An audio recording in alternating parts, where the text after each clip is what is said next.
Hello, everyone. Welcome back to, well, I guess this is the first time that you're seeing the Building the Board. We are actually diving into our positional roundups here.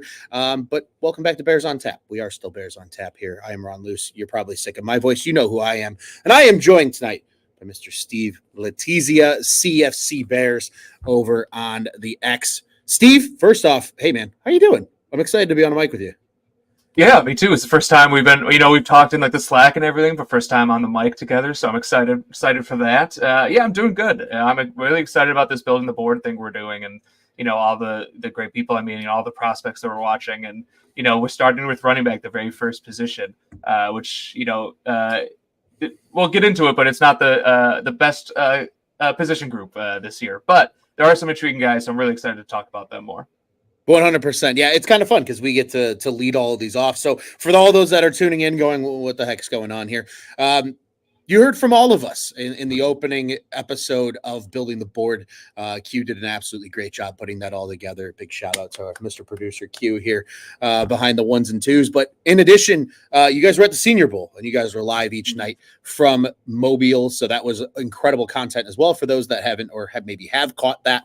And now we're here. We're doing the positional breakdowns. And Steve, as you perfectly noted, we get to lead things off with the running back group. But before we get into the prospects, we got to set the table, right? We got to at least discuss what the situation currently looks like with the Chicago Bears. And for starters, it's, well, what do they have at the position right now? So, Steve, I'm gonna list off the guys. I'm gonna list off some dollar values, some contracts, and I just want to get your quick thoughts about what this position group looks like. Deonta Foreman is a free agent. Obviously, they could bring him back, but he is, at least as of now, an unrestricted free agent. He'll be on the market come March. Khalil Herbert's got one season left at about $1 million, just a hair over $1 million. Roschon Johnson, the player that's under contract the longest for the Bears, obviously still on that rookie deal. He's under contract for another 3 years, including 2024. And then Travis Homer, who was signed before the 2023 season, he is still on the contract or under the books for one more year. And the highest cap hit in the running back room right now at $2.1 million, a whopping dollar value for Travis Homer. So with that in mind, Steve, just initial thoughts here on what the Bears are currently rolling into 2024 with. Yeah, so no one is overwhelming you in that group. That list of names, you don't hear any of those names and think, okay, we're set at this position for a long time, especially with the contracts. It's a lot of, guys that are just okay. Even though I'm actually a big Khalil Herbert fan. I like Khalil Herbert, but like, as you mentioned, he's on a 1-year deal here. So there's nothing, and I'm never going to be a fan of signing below, average running backs to big contracts. Maybe if you have a really good player, you do that, but Khalil Herbert's not a guy you're going to give a big contract to. So this is very possible his last year in Chicago. So you definitely want to maybe bring someone in to kind of learn behind him and then replace him the following year. Then you got Roschon. That was kind of the idea last year. They brought him in the 4th round. He had ups and downs. I thought there was more downs than ups, unfortunately, but he was a rookie, kind of adjusting to the NFL. So you still have high hopes for him. You want to see a little bit more out of him next year, but you're definitely not going to get rid of him. He's going to be in the rotation next year. And then you got Travis Homer, who might be the most interested one of the group, because if you remember where he came from, the Seattle Seahawks, he has some experience with Shane Waldron. Now, he's not going to be a game changer by any means, but he is right now. You're probably your best third down back. Khalil Herbert's, more of an early down guy. Roschon can do a little bit of both, but Homer's actually a pretty good receiver, pretty good pass blocker. So it's an interesting room the way you have it, but it definitely doesn't prevent you from adding to that room either in free agency or with, a draft pick at some point. Yeah, I think you put it incredibly well. I agree with you about Khalil Herbert. I like Khalil Herbert. I think we, as fans, got a really good sense of what Khalil Herbert can do, especially in 2022. Obviously, with, there were some injuries. David Montgomery, he got to step up big. And even in a secondary position, was almost a 1,000-yard rusher as a number 2 back in Chicago. And then last year, he's kind of derailed by injuries. So you almost ask, well, how much of his mess season is injury related, how much of it is just performance related as being maybe that number one back.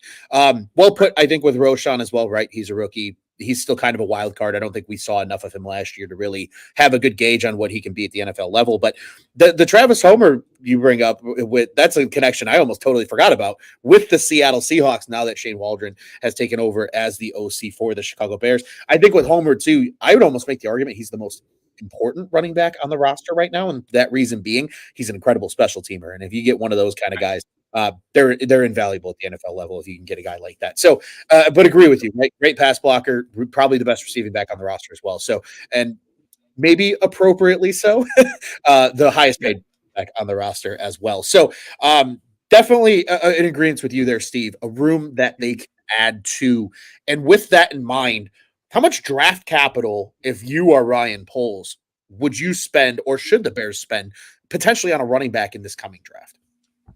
Yeah, so if I'm Ryan Poles, I'm going into every draft, pretty much every draft, thinking I'm not using a day 2 pick, definitely not a day 1 pick, probably not a day 2 pick on a running back. I'm a big fan of drafting a running back in the 4th, 5th round, 5th, 6th round every year and just kind of rotating through that position. And, again, we'll get to it a little bit later, but definitely in this draft class, I'm not really a fan of using a day 2 pick on any of these guys. If there's a guy in a draft class who's just head and shoulders above everyone, like a Bijan Robinson, Saquon Barkley, someone like that, I'm willing to spend like a day 2 pick on them, even though those guys didn't make it to day 2. But you know what I mean? Like a really good running back. I'm willing to do that. But we'll get into all these guys. There are some guys we like, but no one who really is setting them, is positioning themselves head and shoulders above the rest to make you use that premium draft pick on him. So I'm thinking, a 4th, 5th round would be perfect to add to that group. Maybe get someone who has maybe a different profile, someone who just complements the pieces you already have really well. And then next year, even though we both like Herbert, maybe depending on his contract demands, you let him walk. And then you got Roshan and whoever they draft, and Travis Homer, and anyone else you want to bring in. So I think really that's the play in most drafts, and especially in this one. Yeah, and I think we consistently see it year in, year out, too. I even think back to last year's running back draft. And I think, personally, last year's running back class is head and shoulders above this year's, just at the top of looking in, not even NFL success, just where they were coming from in college. Guys like Devon Achane, obviously Gibbs was a day 1 pick, early on with the Lions, and so many of these other guys that made, big splashes. Obviously Bijan was a huge piece of that as well. You look down the list, like Roshan Johnson was a 4th round pick in this year's class. He's probably one of the top 5 or 6, maybe, I would argue, maybe a little outside of that realm. So again, just it's a very different class. But I agree with you. Unless there's a guy that is a game changer at the running back position, like 2nd round draft picks, maybe a 3rd round pick, right? Like David Montgomery was a 3rd round pick. Those guys I'm a little more okay with it, but definitely in agreement with you. Unless they're a game changing player, no higher than the 3rd round, but preferably a day 3 guy indeed. And then, with that all again in mind, what are we looking for as fans? What we know based on Shane Waldron as the offensive coordinator, what kind of running back are we looking for this offense? What does the running back need to have to succeed under Shane Waldron in Chicago? Yeah, so I've watched a few Seahawks games, so I'm not going to pretend to be an expert on Shane Waldron's offense. There are plenty of guys on Bears Twitter who put together great stuff who you can look at, but just going on based on what I know, the Seahawks had Kenneth Walker, and they used a 2nd round pick on Zach Charbonnet last year, who were 2 guys, especially Walker, who wasn't a great receiver out of the backfield, but was a good runner. Charbonnet did a little bit more of both. But neither of them were great pass catchers, and they didn't really use their running backs in the pass game too much, except for just like screens and stuff like that. So I think in terms of the running backs that can run Shane Waldron's offense, we kind of have a good fit there already with Khalil Herbert and Roshan Johnson, because both of them can kind of do the things that Shane Waldron asked of his current running backs. But who knows? It could be a situation where Shane Waldron didn't use his running backs as pass catchers too much because he didn't have a great pass catching running back. So if we're thinking about it that way, to me, I think the Bears really do need a guy who can make plays out of the backfield in the passing game, because Herbert's not that guy really. He's improved over the years for sure. When he came to Chicago, he was dreadful as a pass catcher. He's gotten a little bit better. Roshan's been okay there. Homer's good, but again, he's more of a special teams guy. So bringing in a guy who can really make a difference in the pass game is kind of what I'm looking at, and especially in this class, as we talked about, like there's not really a guy in there who's a 3-down back who's going to get 25 carries a game. So you're kind of trying to build an offensive a running back room with the Frankenstein monster with just pieces here and there. So if you get a guy who can be a really good pass catcher, there's guys in this class who are really good pass catchers who really don't run the ball too well. And then there's guys in the class who run the ball really well, but maybe aren't good pass catchers. And there aren't a lot of guys who do both. So to me, I'm looking at guys who can make a plays in the pass game, just because that's what we're currently missing in the room, I believe. Yeah, and just to kind of add to that too, right? You look back to Seattle Seahawks film over the last handful of years.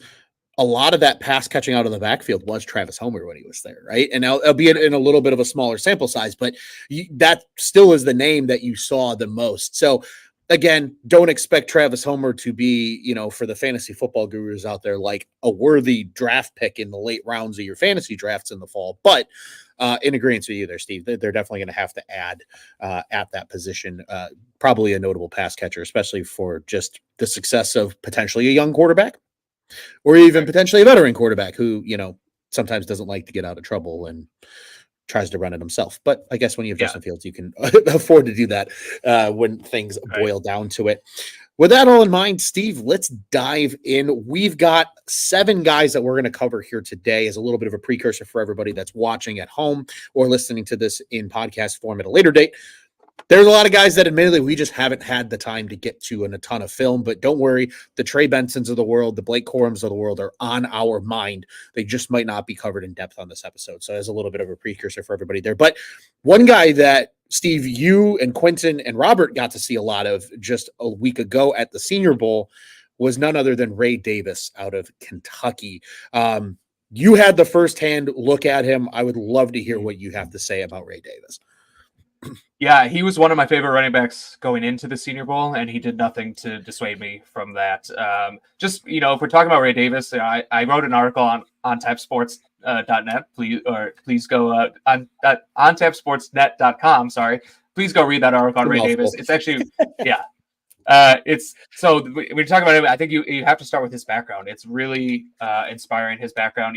I wrote a little bit about it, but there's plenty of articles online. He was in foster care at age 8. He was homeless by age 12. Both his parents were incarcerated from a young age. And he just, was resilient and just, didn't let it get to him. He faced so many hardships in life, but really, powered through. And we've heard Ryan Poles talk about the resiliency. He really likes that guys who have overcome things. And no one's done that more than Ray Davis. So please look into his background if you haven't. But as a runner, it's hard to stand out at the Senior Bowl as a running back, because, especially in the practices, which we saw, there's no tackling. So you can't really get a feel for guys that contact balance and the ability to run through arm tackles and stuff like that. But what you can stand out is as a pass catcher. And I thought he did that as well. On tape, he catches the ball really well. They don't use him in the passing game, downfield too often. But anytime they did, he was always making plays. And there's, other guys who they don't even use him that way. On tape. So I did get to see going into it. I thought he was maybe a better pass catcher than given credit for. And then at the Senior Bowl, you see him matched up with some of the best linebackers in the draft, best safeties in the draft, and he's getting open and he's making plays. And then just in terms of the tape, he has great rush awareness to follow his blocks and set up second level defenders. I love his vision, his patience behind the line of scrimmage. Sometimes when guys are, show patience, it turns into just dancing behind the line of scrimmage. That's not what he does. He's patient, but when he sees that hole, he's exploding through it and getting to the second level. Really quick, light on his feet. Once he gets to the second level, he can make guys miss in the open field. The big, weakness I have on him is that, one, his pass protection could be a little bit better. So as again, you kind of have to piece guys together here, piece that running back room together. He can play on third down because he can catch the ball. His pass protection needs a little bit of work. He's also an older prospect. He's already 24. He's going to turn 25 as a rookie. I'm a little bit less concerned about that in running backs because I'm not giving running backs a second contract usually. So by the time his contract's up, he'll be 29, and that's fine. But it might cause him to fall a little bit farther in the draft than what he could do. So, I think I had his 3rd round grade on him. So you might be able to get a 3rd round prospect in the 4th, 5th, 6th round because teams are going to be drafting those younger guys who maybe have a little bit more potential. But I think he's a guy who can step in right away and be a valuable asset to that room. Yeah, and just to add on to what you had to say, because I've watched a little bit of tape of him, but obviously you had the front row experience to Ray Davis. Definitely his background is incredible, and that kind of plays off. I don't know if you saw it, but his interview after the Florida game when he popped off for 280 plus Mhm. yards, and like the sideline reporters just egging him like, how great were you today? And he's like, I mean, I'm just a product of my offense. My offensive line was great. Everybody else around me was great. Like, Yeah, it just, you see like that humble kind of upbringing that, and the yeah, resiliency in a player like him. And dare I say, Steve, the age thing might actually be a benefit for a team like the Chicago Bears. Not only because mhm, obviously what you mentioned with the contract situation, but if he is able to fall and the Bears probably keying in on a running back more likely than not later in this class, he seems like the perfect guy that can step in, because my expectation would be a lot of teams are going to be wary of the age, obviously not just because age is a number in the game of football, but because you would then imagine that he's taken more hits and more damage. I mean, he was in college for 5 seasons at right. Kentucky. So, you kind of play into that and go, wow, maybe he's just a little, he's going to get beaten up easier. And like you said, it is very much a piecemealing situation for him. He's got good size. I mean, he's put up the numbers too, right? Like, it's nice when you can see a guy on tape and you're like, oh, he's got this or he's got that, but you don't see the game production necessarily tied to that. And you always kind of ask why. Him, it's not that Mhm. concern, right? I mean, he had 1,100 yards rushing a year ago. You mentioned the pass catching ability. 7 receiving touchdowns on just 33 Yeah, catches is a very impressive number. He added 14 on the ground last year as well, just a hair under 200 carries in addition to that. So just a really good option, I think, for the Bears late in the draft. I would mhm, agree with you. I think where most people have him ranked right now, he's kind of sitting in that like 7th, 8th best guy in the class kind of ranking from what I've seen around the internet. But I agree with you. I think he's at, a third, fourth round talent that will yeah, probably fall due to the age. So certainly agree yeah, with you there on Davis. yeah. I mean, a guy I kind of sorry, I know we're trying to move ahead, but a guy I comped him to was Damian Pierce, who was Mm, out of Florida a few years ago, came to the yep. Texans, had a really good rookie year, kind of fell back down to earth last year.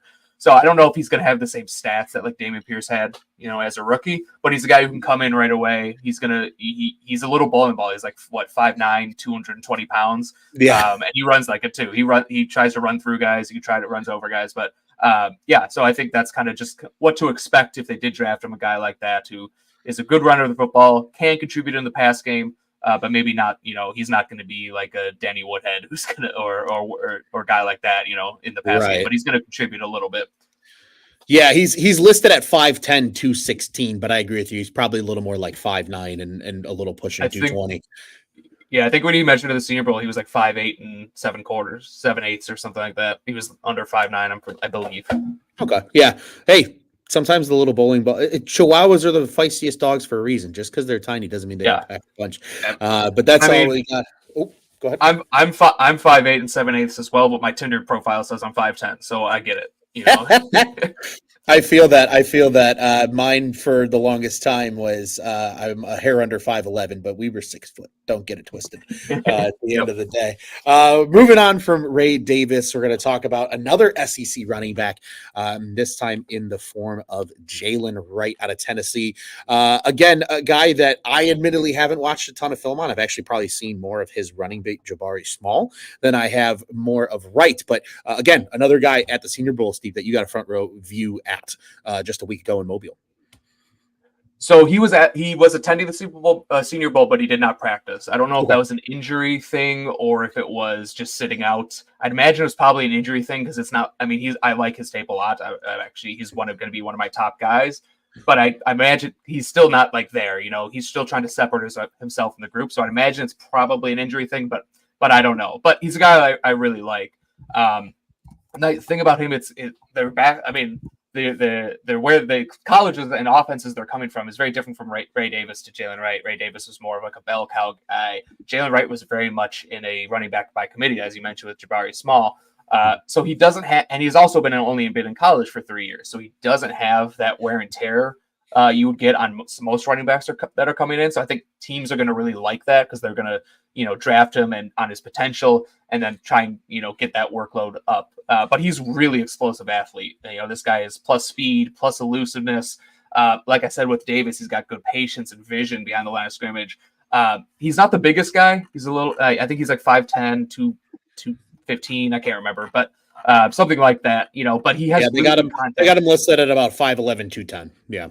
Yeah. So something like that. So he's not huge, but he's got really good contact balance. He runs through arms tackles, no problem. But even when he does take kind of a hit, he doesn't always go down on that first contact, which I really like. But he's a guy who can be a home run hitter. He was ranked on Bruce Feldman's freak list. He puts out that top 100 freak list every year. Interestingly, he was on it in 2022 and number 24, so pretty high, but wasn't on it in 2023. So I'm not Bruce Feldman. I'm not sure how that works. But he's still super athletic despite not being a freak last year. Really, short, compact frame, plays a little bit bigger than his size. As I mentioned, quick feet, can start and stop in a dime. I really like him. Some things I'm kind of like not nervous about, but I need to see more of. I really wanted to see him at the Senior Bowl, mostly because Tennessee did not use him as a pass catcher really at all. A few swing passes here and there, but never, past the line of scrimmage. And I think he has the ability to do it because when he does catch the ball, even short, he shows it's smooth, it's easy. He's not fighting the ball like most running backs are. So I think he has the ability to be more of a pass catching running back. It's just a belief that I have. I have nothing to prove that, So I need this. I want to see him at the combine, do those running back drills and see how he looks there. But as just a runner of the football, he's really, really talented. And even if he is just an early down guy early on in his career, he still can be serviceable to an NFL offense. I'm trying to think of the guy. I compared. So I'm looking at my report now. I compared him to James Cook, which is probably a lofty comparison. But similar guys who are little undersized home run hitters, stuff like that. But I do think he could be more as a pass catcher who can get to that James Cook level. So, but I really like him. He's definitely going to be in my top 3 running backs, I believe, when it's all said and done. I still need to watch everyone, but it's looking that way. Yeah, I mean, I from what I've been able to see, I got to see a little bit of him kind of here and there. Ironically, within the Jabari Smalls, film and getting to see him a little bit. I think with Wright, like he almost strikes me as the type of player who, like you said, right? Some team's going to take a shot on him because of that athleticism, because of that ability, and I think if a team looks and says, hey, we know ways we can use him and get the ball in his hands and use that explosion, they're going to do so, right? I think from last year, the guy that it screams in my head that kind of became that player for his NFL team was Devon Achane, right? Like he was kind of that home run hitter. Obviously, he was really beat up throughout most of the season, but when he was on the field, he was absolutely electric. And I think there's a lot of possibility that Jalen Wright becomes that kind of player as well. Again, you mentioned that's kind of a theme that I've been noticing with most of this running back class is like not a lot of these guys are asked to be pass catchers.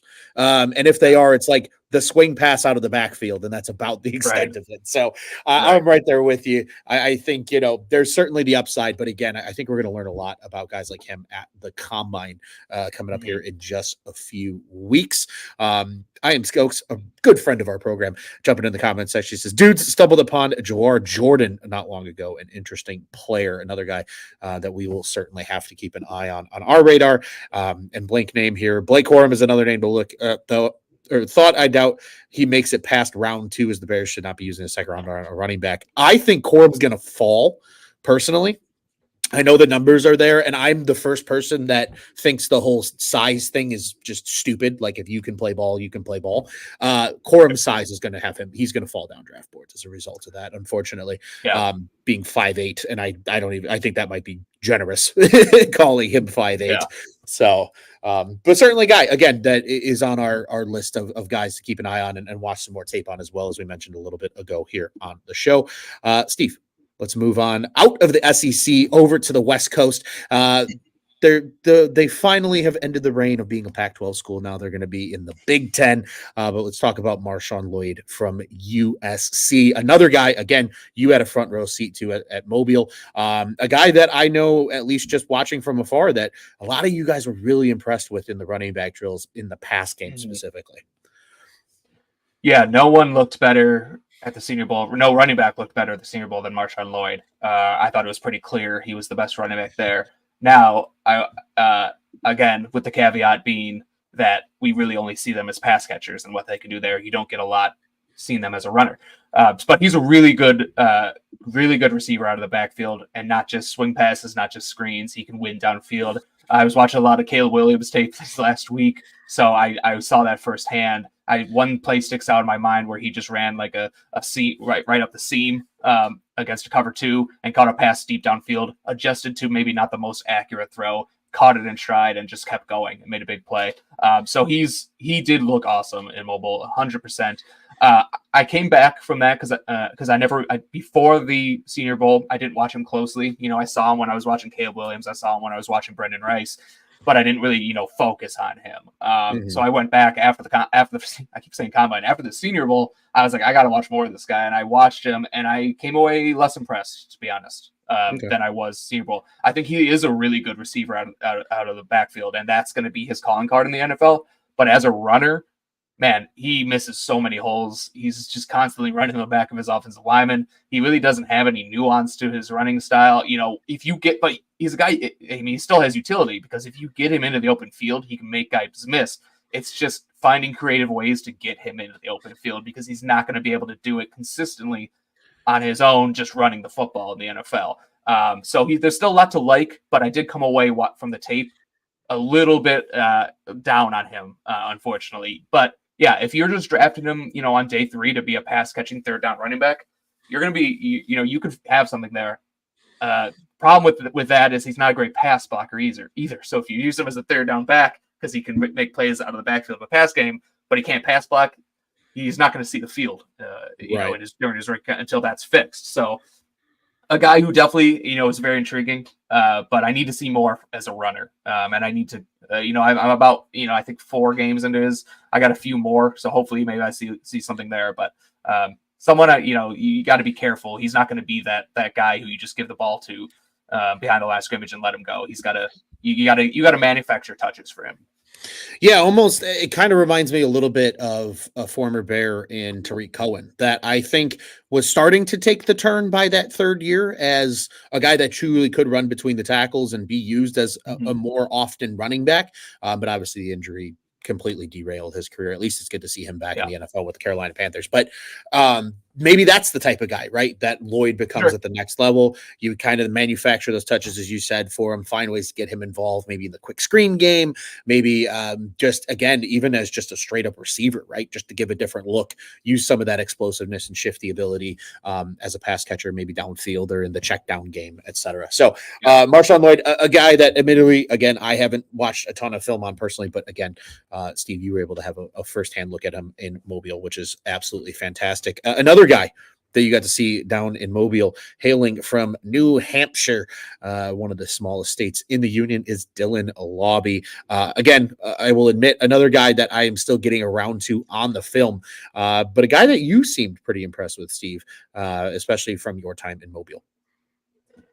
Yeah, another guy who looked really good, catching passes at the Senior Bowl. If I said that I thought Marshawn Lloyd was the most impressive running back, if you were there and you wanted to argue that Dylan Albee was the most impressive running back, I probably wouldn't argue too much, because they were both really, really impressive catching the ball out of the backfield. But, it's hard to find New Hampshire tape, but I do actually have a few games of his. I was able to watch it, and yeah, the tape is equally as impressive out of the backfield, and not only out of the backfield. The nice thing about New Hampshire is that they would motion him out of backfield. They put him out wide. They put him in the slot, and he'd still get open. Caveat with the level of competition there. But I think that route running ability that he has will translate to the NFL. And it's going to sound like a really lazy comp, because it is, because everyone compares white running backs to other white running backs. But I'm sorry, you can't watch Dylan Albee and not think, hey, that's Danny Woodhead. Like, they're the same guy. Like, I know you can call it lazy. I don't care. Go for it. But that's the kind of guy you'd be getting. Like, he's a pass catcher. As a runner, he's fine. I kind of saw the same things I saw with Marshawn Lloyd, not, the best vision. But he can get open out of the backfield. And that if you're a guy from New Hampshire who's going to be a day 3 pick, if you can carve out a career for yourself as a third down back, That's pretty good. And that's kind of what we're talking about here. We're talking about a day 3 guy. So I would love to have him on the Bears. I think he'd be a really nice safety valve for whoever is playing quarterback, and a guy you can maybe move around, make create some mismatches with. I was going to say, Lauby, exactly what crossed my mind is like, this is the guy that I would be like, the Bears get on day 3, right? Because he fills an absolute need that this running back group just needs to fill at the front office level. I mean, put up good numbers, more so in 2022, at least in the running game. He was a 1,200 yard rusher with 15 touchdowns on the ground. Last season, a little bit of reduced, I mean, nearly 100 carries less. He had 245 carries in 2022, 158 in 2023, but upped his numbers in the passing game, 68 catches for 699 yards and 7 touchdowns. I mean, this guy was both a running back and a receiver effectively. So, Steve, as you mentioned, I mean, again, even if he comes into the NFL and can become a very successful third down back and just a kind of a different look, different, change of pace kind of guy in probably a backfield by committee, which I mean, most running back committees in the NFL or most teams are that way when it comes to the running back position. And I wouldn't be mad about a Danny Woodhead type in Chicago, truthfully. So I agree with you there, Steve. Yep, he'd be a god in Chicago, for sure. 100%. Everybody would love him. They would find a way. Oh, yeah. It's very Chicago Bear-esque of the fan base to like a guy like that. There would be Lauby jerseys everywhere. Yeah, exactly right. They would. You would probably see more Lauby jerseys than you do like Tariq Cohen or Devin Hiroshima do. Even though I have a buddy that owns an Hiroshima jersey. It's the most absolutely ridiculous thing ever, and I love it so much. I'm jealous. I'm jealous, to be honest. I should get one. It's incredible. It's incredible. Well, moving on from some of the Senior Bowl guys that you got to see firsthand, Steve, into maybe some of the more well-known guys here on this back half of our examination. The first one being a guy that originally a lot of people, I think, were looking at as the second best running back in this class. But I think as the hype comes along with the draft process, has moved up on a lot of boards into that top spot. We're talking about Bucky Irving with the Oregon Ducks. This is a guy I have actually watched quite a bit of film on. And to me, Steve, this is the one guy that if the Bears were to spend a day 2 pick on, it's him. Like, he has the pass catching ability out of the backfield. I admittedly would like to see him run, I guess, more complex routes. Again, a lot of these guys are the epitome of, hey, they're coming out and doing a check down. They're coming out and doing, just something simple out of the backfield. It's rarely ever a ton of action, but 1,100 yards on the ground last year, had 56 catches still in the pass game for a little over 400 yards. To me, this is a guy that he has the hands and they're going to succeed in the NFL. In addition to that, I like his vision. I think for being a smaller running back, he has very good vision. So the running between the tackles doesn't concern me a ton.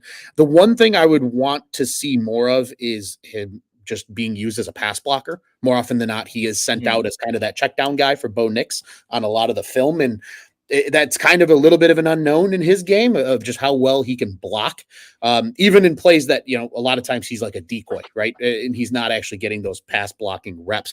But one word I did use to describe him, Steve, was he's kind of a pinball for his size. Like, he's not the biggest guy. He's a wet t-shirt away from 200 pounds, but he's probably one of the few guys that's actually below 200 pounds in this draft class.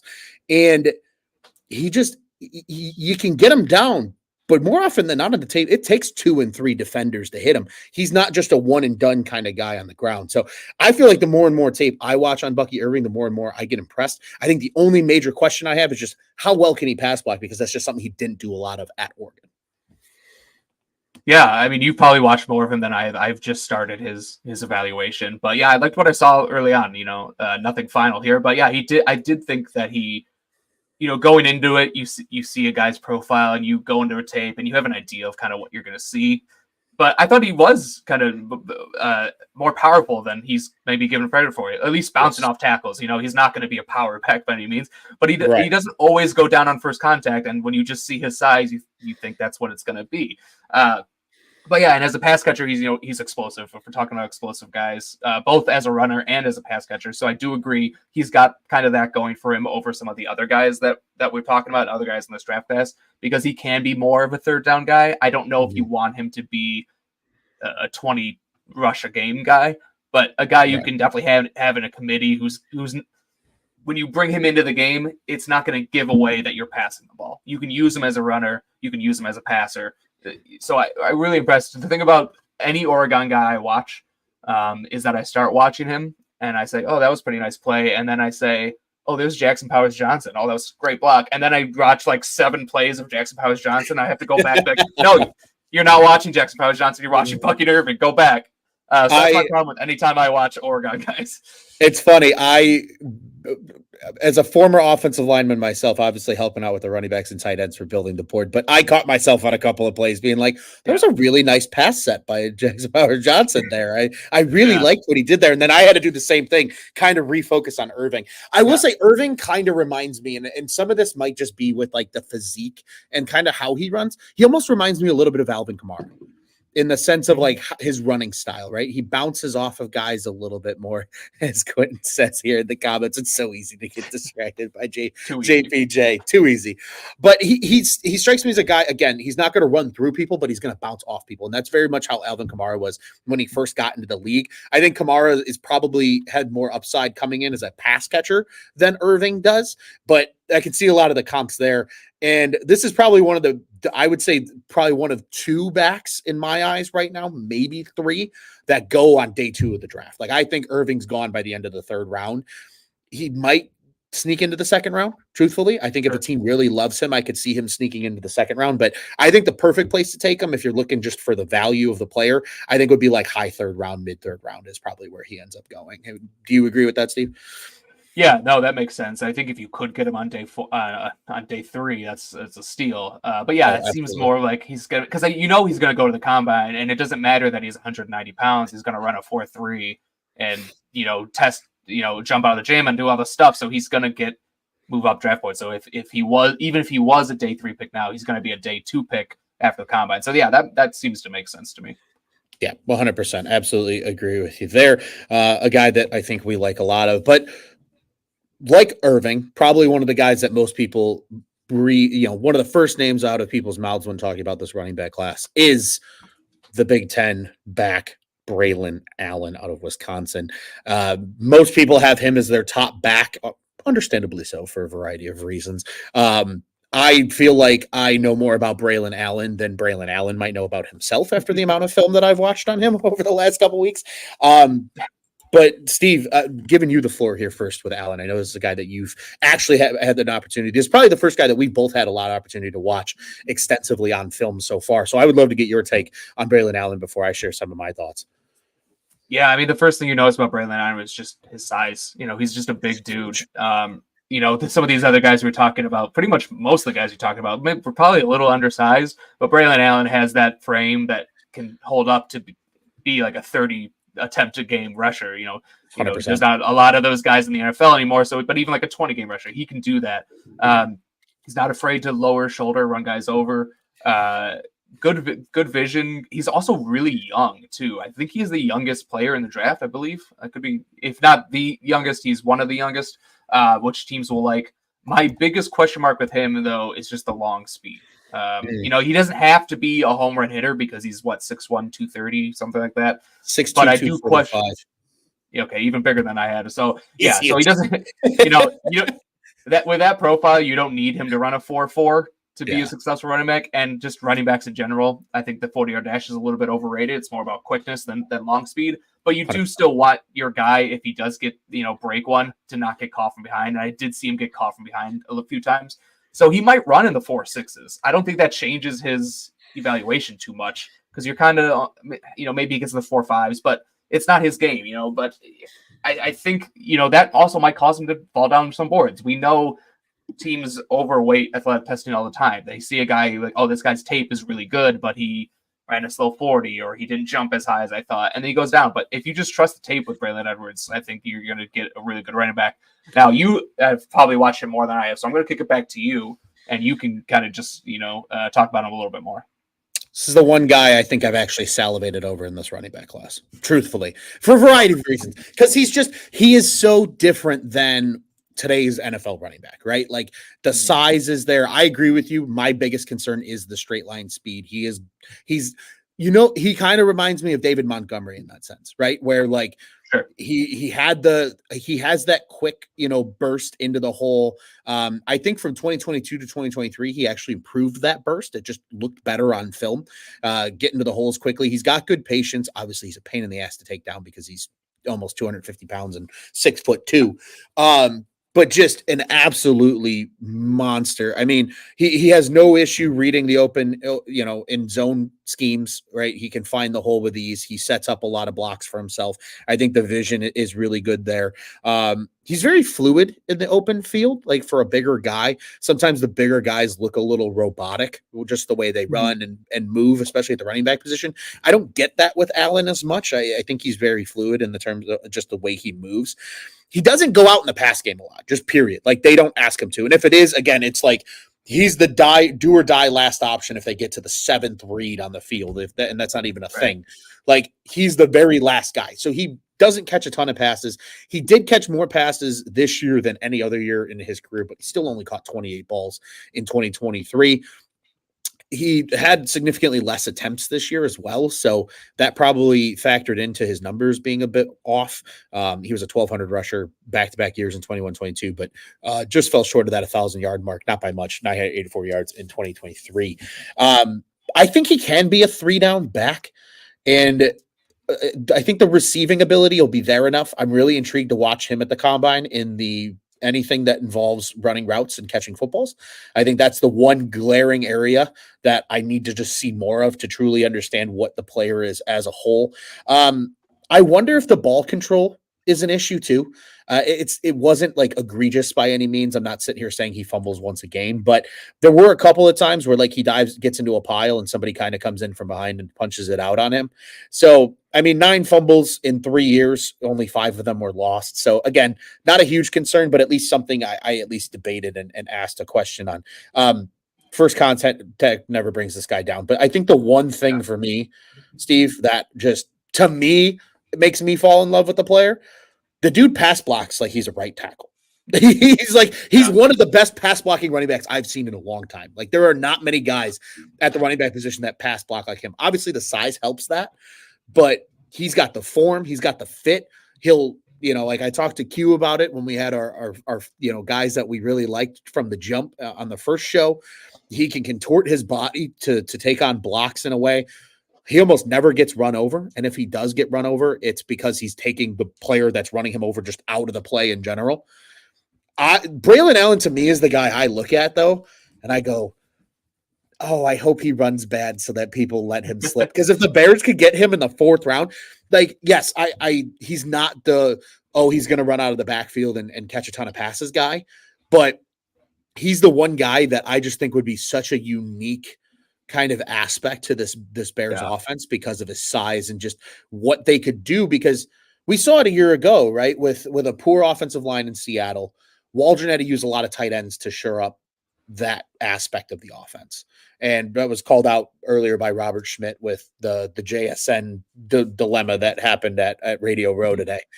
But Allen could very well be a guy that you don't need 3 tight ends on the field to successfully pass block. You can have Allen in there with a Caleb Williams or Justin Fields in the backfield, and he can take on blocks like a tight end does. So I think that just that aspect alone to me becomes such a unique just kind of advantage that he would bring to the Bears. He's probably a day 2 pick unless he runs really poorly. Then I agree with you. I think I could see him slip in day 3.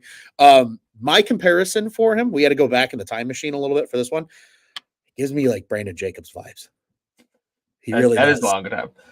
Yeah. I think, Brandon Jacobs, you mentioned Dave Montgomery. I think that's a good comp. I've also seen AJ Dillon. And AJ Dillon, has had, he's had a rough last year, but has been good in the NFL. But the pass blocking, like you mentioned, was easily like the most impressive thing. And I think that's coming from a former offensive lineman. You're always looking at the pass blocking, but that's not only a strength, that's like an elite skill that he has. Like a lot of guys who you are scouting, if you're scouting their pass blocking, a lot of running backs, you're like, okay, this guy, shows flashes. This guy can eventually turn into a really good pass blocker, or at least an adequate pass blocker. Willing, or if they're just a little bit more willing, they got the technique. with Allen, there's no projection there at all with his pass blocking ability. He's going to step in from day one and be the best pass blocking running back on whatever team he is, most likely. Mhm. But yeah, I mean, just like if we're talking comps, Brandon Jacobs, Dave Montgomery, whatever you want it to be, I think the Bears did miss Dave Montgomery last year. Just his presence, even though they, were still able to run the ball well, just a guy who you can just give the ball to and he's going to pick up 3, 4, 5 yards and you don't really have to worry about it. Like that's Mhm. just so nice to have. And I am an analytics guy, but sometimes there, you have to throw analytics out the window and say, we just need to get 4 or 5 yards on first down. And I think that's kind of what Braylon Allen gives you. You just know what you're going to get, and he's going to be solid. And then he also has, an opportunity to break off a big one every once in a while, a 20, 30-yard gain too. But he's going to at least get you 3, 4 yards, and that's valuable. So, yeah, a guy who's really, really fun to watch. And I do have to watch more, but I'm excited to do so because he did show me something. Yeah, I think Allen is just a really impressive prospect, and like you said, right, that's a skill that he has with the pass blocking. He's going to step in day one and 100% be the best guy on in that room, no matter where he goes. Yeah. And again, like you said, right, he's going to probably get caught from behind. He's not the fastest guy in the world. I am curious to see how he runs. I think that's my general curiosity for all these running backs is just what do you run?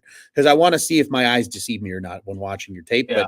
But Braylon Allen, I I'm think is such a I'm fun guy. more obviously I'm going to be tuned to the 40-yard dash, but I more want to see like the shuttle and 3-cone because that's more valuable to me as a running back. Like obviously I'd love a guy to be really fast, but if you can't change direction, you're not going to be a good running back. I don't think that's going to be the case with him, but I'm just curious. As a bigger back, it's hard for you to change direction. It's harder for Braylon Allen to change direction than it is Bucky Irving. That's a 100%. 50-pound difference there. So, he doesn't need to have the same shuttle and 3-cone as Bucky Irving. He just needs to be good. And that's all I'm really looking to see. Agreed. Absolutely agreed. From Mr. Snipey in your front yard.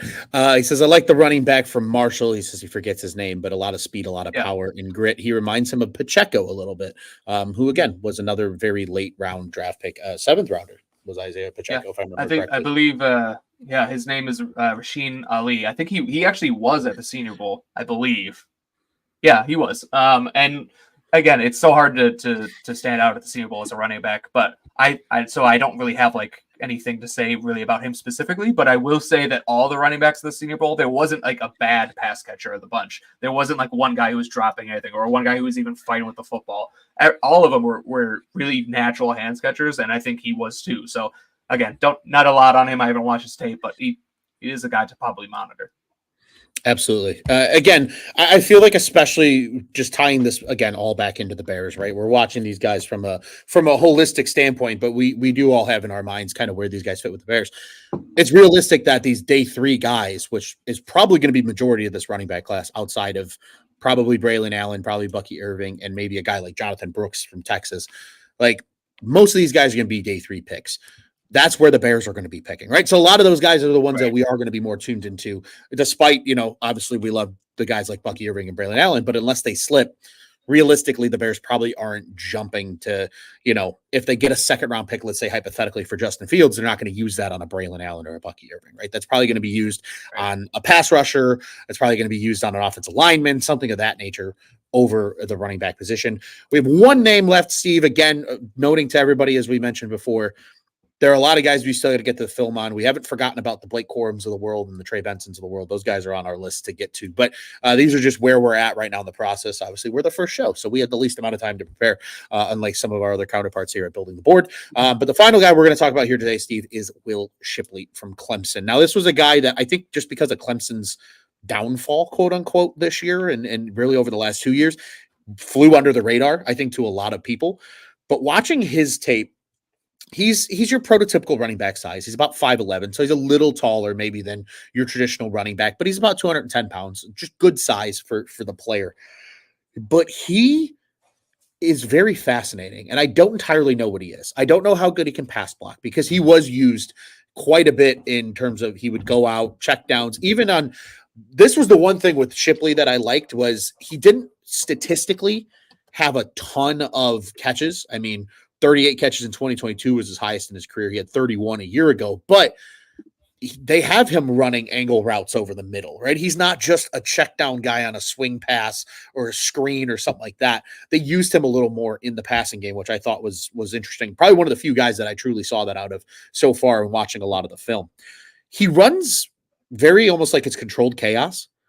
Dare I say it's like Isaiah Pacheco, like not to the same violence level as Isaiah Pacheco, but like the same concept. Like he's like, he looks like he's running for his life half the time when he's out on the field, but he's not afraid of contact. He kind of has that Gumby nature to him when he runs, where he just kind of bends and bounces off of guys. And he looks like the inflatable wavy dudes outside of the car dealerships when he's running the football.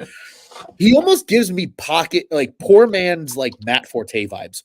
Like if he was a little bigger and he was a little like stronger and maybe a better pass catcher, he would like remind me of Matt Forte. But there's a lot of similarities just the way he runs the football, where he kind of gives me that vibe. And I'm like, he's a guy I want to see more of. I want to see how he runs. I want to see how he performs. From what I saw of him catching the football, again, only 31 catches, but when he does catch the football, he doesn't look uncomfortable doing it. He looks like he's got pretty good hands for a running back. He's the type of guy that, again, especially on a day 3, he would be a very fascinating piece. And to me, he's probably the closest thing that in this draft to a potential 3-down back. Again, really didn't get to see a ton of his pass blocking ability, but as long as he's a willing pass blocker, that's a guy, at least for somebody like the Bears, can work with and get him to that level where he can at least be league average enough to do that, to be able to do all the other things that he does fairly well. So I like Shipley, a guy I want to watch more film on. I haven't gotten as much as I would like to on him just yet, but just a very intriguing prospect. He's probably the one that's piqued my interest the most out of any running back, because I have a lot of questions still, but I like what I've seen in a limited sample size. Yeah, I haven't watched a little snap of his, so I'm going to say you nailed it. That was spot on. He's interesting. He's interesting. Okay. So, I literally typed it. I added my list. I mean, I've heard of him, but I just didn't know then I was looking at his stats. His stats look pretty good. So definitely is going to be someone I watch. Yeah, I mean, he's got pretty decent numbers. He wasn't a 1,000-yard rusher in 22. Took a little bit of a step back this year, but I mean, also had almost 50 less carries, 827 yards, and just 5 touchdowns on the ground. But again, just a very intriguing piece. And I don't know how much of that was just Clemson's offense not being the Clemson that we were used to when guys like Travis Etienne were there, for example, at the running back position. So a guy that, again, I want to get my hands on more of his film. He's interesting. He's going to be probably a day 3 pick. I would probably peg him in the 5th or 6th round. NFL comp right now, I'd say he's probably a poor man's. He's the running back version, not the receiver version of Alvin Kamara. Poor man, like that's what I would call him. You know, I don't think the pass catching ability is that good, but like just the way he runs, it's like if Alvin Kamara ran like Isaiah Pacheco in terms of the chaotic nature of how he runs. Is kind of what Will Shipley gives me vibes of. But again, with more film, that certainly could change here in the near future. Steve, but we made it through our 7 guys that were on our list to talk through today here. Any final thoughts, really, just on the running back position as a whole in this class? Yeah, I mean, like we said, we talked about a lot. It's not a great class this year, so the Bears are lucky that they don't absolutely need a running back. I do wonder if some of these guys might get overdrafted because it's just such a weak class. So the guys that like the 3-4 guys who actually show potential might go a little bit higher than they're projected. But that also drops a wide receiver or an edge player down to the Bears, so I wouldn't be mad about that either. But yeah, I mean, just a couple other guys I just want to give a mention to, I think, because we haven't mentioned Audric Estime from Notre Dame. I have watched him. I wasn't overly impressed. I wasn't overly disappointed either. It was kind of just like, yeah, this guy's pretty solid. But he has got great stats. But he's just, he looked pretty good. So he's a guy. Tyrone Tracy from Purdue. Again, this is a guy I've seen one game of, but he looked pretty promising, especially as a pass catcher. And then another Frank Gore Jr. I again haven't watched any of him, but I would love to have Frank Gore Jr. on our team just to make me feel old every Sunday. But no, it'd be just fun to root for him. And then one guy who I have watched, I've watched a lot of Oregon State tape because I've been watching Taliesin Fuaga. But Deshaun Fenwick runs really hard. He's the Oregon State running back. He's like their early down back, and he just runs really hard and runs like kind of like Isaiah Pacheco. Just runs hard. He's not on that level at all. He's not a pass catcher at all, but he just the way he runs, I enjoy to watch, because he hits the hole, he gets north-south in a hurry, and he delivers a hit at the end. And he pass blocks well. And I think that it's just a guy who's going to be drafted late, and is going to have an 8-year career, because he's going to be that third running back for a team for 4 or 5 years, and he's going to bounce around. But I just liked what I saw from him. Yeah, no, absolutely. Yeah, I think that's in agreement with you. This is not the strongest running back class. I think, especially coming off of what last year's running back class was, just coming out of college, it feels completely night and day difference. But that being said, I do think there's a lot of guys in here that can have the Devon A-Chain kind of effect, where they're probably a lot less known than your Bijans, your Jahmyr Gibbs of the world, but they do still come through and make a big impact for a team in some capacity, especially as a rookie. So plenty more film to watch on these running backs, but definitely a good early touch here, and kind of a good early dive in with you here, Steve, and we certainly appreciate it. But Steve, before we head out, want to remind everybody, ontapsportsnet.com, at ontapsportsnet on the socials. Bears on Tap will be building the board pretty much all off season long. As any major crazy news happens, we'll certainly chat about it at that time. But this is our focus. We are getting ready for the NFL draft, and obviously the Bears are in a position where a lot of crazy shit can happen. Either they can take Caleb Williams at 1, or they can trade down, or they can do a whole plethora of things atop the draft and in the later rounds of the draft. And that's where our focus will be here. You can follow me. I am at Luce on Tap. Be sure to follow Steve as well at CFC Bears on the old X. He's always posting great content. Literally like every day, every waking minute, every hour, I see your stuff coming across, Steve, and it's enjoyable because it's very in-depth and very well thought out. So be sure to follow Steve if you're not already. Be sure to follow our incredible producer as well. Big shout out to Mr. Butkus Stats, back on the 1s and 2s here tonight for this show. But this is episode 1 of the positional discussions. Running backs are in the books. Linebackers are coming up this week as well. I believe that show runs tomorrow. You will get to see Quentin on that show, amongst others.